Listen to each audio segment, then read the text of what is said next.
Dokter-dokter yang Valdia Baraputri temui ini tidak hanya berdiam di ruang praktek mereka. Dengan berbagai cara mereka mencoba memberikan pelayanan kesehatan seluas-luasnya dan semurah-murahnya. Melayani konsultasi gratis tanpa memungut biaya, bahkan rela dibayar dengan sampah. Kemurahan hati para dokter ini tak membuat mereka jatuh miskin. Inilah penelusuran Valdia Baraputri selengkapnya. Hari itu, saya mengikuti perjalanan kedua warga Malang, Jawa Timur ini berobat ke sebuah klinik. Mereka tak berbekal uang, hanya sebuah kantong sampah. Di klinik yang menjadi tujuan mereka, saya melihat pemandangan yang sama. Pasien-pasien yang menggunakan sampah untuk membayar biaya pengobatan. Kenapa bisa sampai terpikirkan alat tukarnya itu sampah? Coba dipikirkan, apa yang dimiliki setiap orang di tingkat rumah tangga, mulai kelas ekonomi menengah ke bawah sampai ke atas. Saya kira sampah ya. Contoh di Jakarta kemarin saya ketemu dengan Walhim, mereka bilang satu hari 6.500 ton sampah. Dokter muda lulusan Universitas Brawijaya inilah yang menggagas pengobatan berbayar sampah tahun 2010. Gamal Albin Said menamainya Klinik Asuransi Sampah. Lalu ada cerita di balik pendirian asuransi sampah ini. Itu apa, Dok? Mungkin ini bukan cerita di balik pendirian ya, tapi lebih tepatnya cerita yang membuat kami berusaha istiqomah untuk bisa menjalankan program ini. Hairunisa, beliau anak seorang pemulung, Supriyono yang berpenghasilan 10.000 setiap harinya. Suatu hari Hairunisa ini sakit diare. Diare itu adalah penyakit yang bisa diobati bagi seorang dokter dan tenaga kesehatan. Tapi karena penghasilan orang tuanya yang hanya 10.000, beliau tidak bisa mendapatkan akses pelayanan kesehatan. Sampai akhirnya 5 Juni 2005, Hairunisa meninggal dunia di antara plastik dan kardus-kardus bekas. Banyak Hairunisa lain yang tidak sempat memaksa dunia memperhatikannya. Untuk menjadi anggota klinik ini, setiap orang wajib menyetor sampah senilai Rp10.000 setiap bulan. Bisa diserahkan sekaligus atau dicicil. Entah mereka sakit atau tidak, mereka menyerahkan sampahnya setiap bulan dan sebagai timbal baliknya kami menjamin kesehatan mereka pada tingkat layanan primer.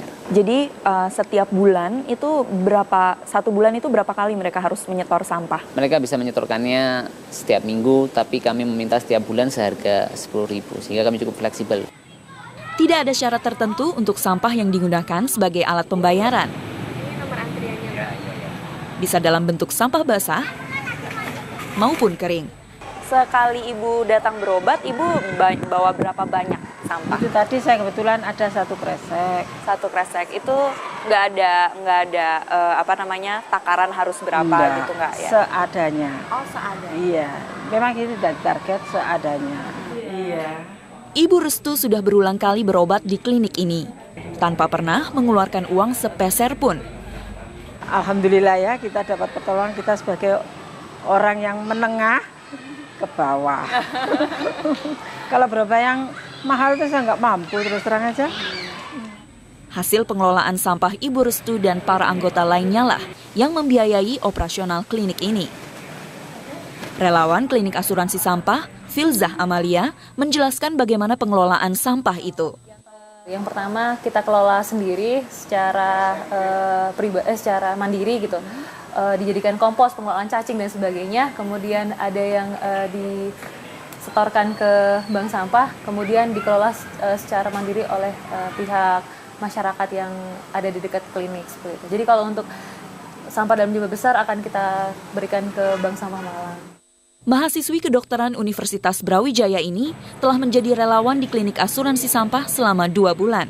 Baginya, klinik ini adalah sebuah terobosan di dunia kesehatan. Kesehatan bukan hanya hal yang berdiri sendiri, tapi terkait dengan berbagai aspek, salah satunya adalah lingkungan. Dan jika Malang bisa, saya yakin kota-kota yang lain juga bisa menerapkan gitu. Kerajaan Inggris pun beranggapan sama. Bahkan, akhir Januari lalu, klinik asuransi sampah milik Gamal dianugerahi penghargaan Sustainable Living Young Entrepreneurs atau penghargaan wirausaha muda berkelanjutan oleh Pangeran Charles. Sampai membuat Pangeran Charles terpukau itu gimana ceritanya? Jadi kami menyelesaikan masalah lingkungan untuk menyelesaikan masalah kesehatan. Banyak orang bertanya, kok bisa sampah membiayai kesehatan? Bayangkan saya punya 1.000 member.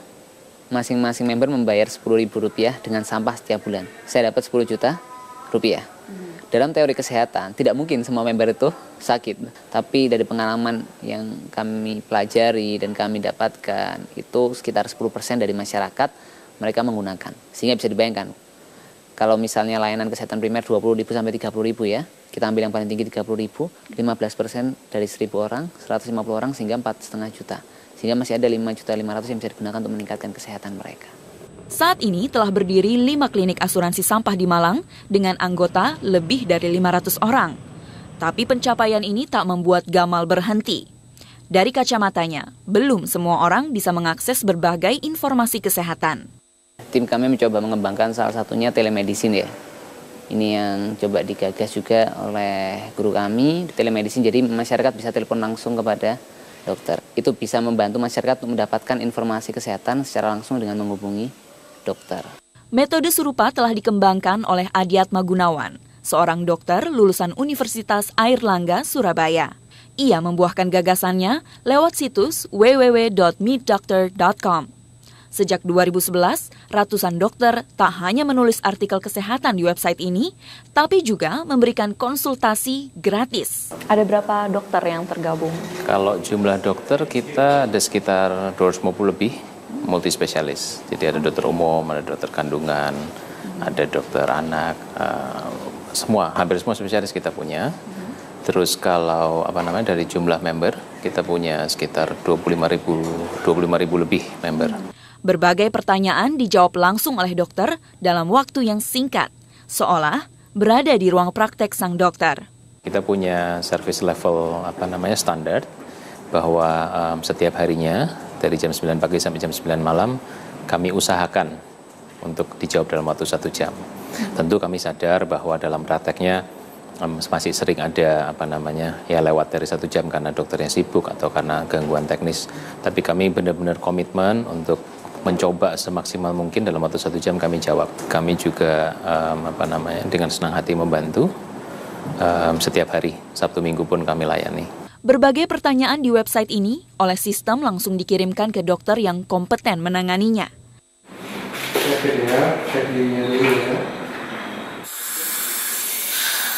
Dokter yang menjadi anggota meetdoctor.com akan menjawab pertanyaan tersebut bahkan di sela jadwal praktek mereka. Kalau di meetdoctor.com ini tidak bisa diagnosa secara fisik atau menuliskan resep begitu ya? Betul. Dalam beberapa resep yang sifatnya over the counter, obat bebas, kami bisa menganjurkan generik. Tapi untuk sifatnya antibiotik atau obat-obat etikal yang kami juga tidak bisa menyebutkan, apalagi dosis kami tidak bisa menyebutkannya.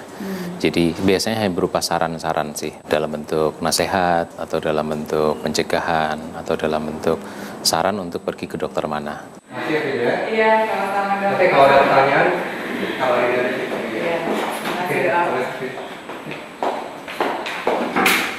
Keberadaan situs ini tak hanya memangkas waktu dan biaya konsultasi dokter, tapi bisa menjawab kegelisahan pasien dengan segera. Misalnya kadang-kadang ibu hamil sering di kita tanya, kok taksiran berat janin saya masih sekian ya dok ya? Jangan-jangan berat janin saya ini terlalu kecil. Padahal kami tahu ilmunya bahwa oh enggak bu, itu normal, nanti di trimester ketiga itu akan terkejar kok pasti. Penambahannya akan jauh lebih banyak, jadi bu enggak perlu khawatir. Jadi waktu orang masuk itu kan ini behavior yang totally berbeda. Dr. Adiatma membuat meetdoctor.com agar bisa memberikan pelayanan kesehatan bagi masyarakat dengan maksimal. Walaupun ia bukan seorang dokter spesialis. Jadi saya lulus Fakultas Kedokteran itu sekitar tahun 2006 bulan Januari. Mimpinya waktu itu sama seperti dokter-dokter pada umumnya. Kan track path-nya dokter itu kan kalau enggak harusnya jadi spesialis kan. Nah saya juga pengen nyoba spesialis waktu itu. Namun halnya tidak berhasil lah. So I think my passion right now adalah digital and healthcare. Nah itulah alasan kenapa akhirnya saya ciptakan meetdoctor.com. Gamal Albin Said pun masih menyandang gelar dokter muda. Tapi tak berarti ia tidak bisa membuat terobosan di dunia kesehatan. Nah saat ini kan dokter Gamal masih dokter muda ya, belum sampai mendapatkan gelar dokternya begitu, tinggal ujian. Iya doakan lancar ya. Nah Tapi kenapa sampai sudah bisa membuat terobosan di bidang kesehatan? Biasanya kan yang belum dapat gelar dokter itu fokus untuk mendapatkan gelarnya dulu. Kalau dokter ini... Satu yang bisa kita pelajari, lakukan yang terbaik di titik manapun kita berada. Seperti itu, walaupun kita belum selesai belajar, terus belajar dan terus melakukan yang terbaik. Bagi dokter-dokter ini, makna sebuah profesi jauh melebihi titel maupun gelar. Ilmu yang bermanfaat bagi banyak orang lebih penting daripada uang. Lalu kalau dokter itu kan sampai saat ini masih dibayar berdasarkan service mereka begitu ya, fee for service.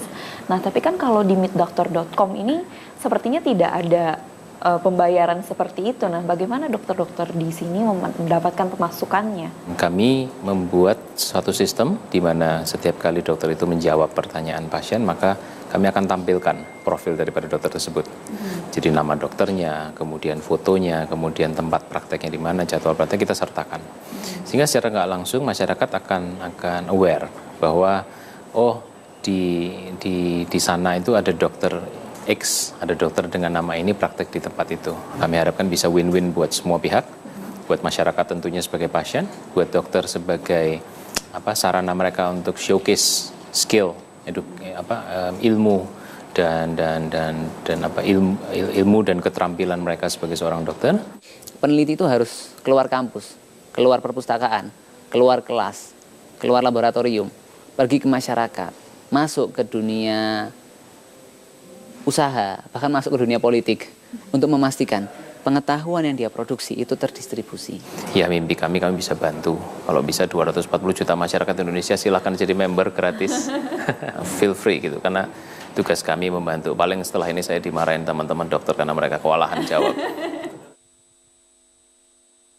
Ketika lahan makam semakin minim di ibu kota, 360 segera kembali.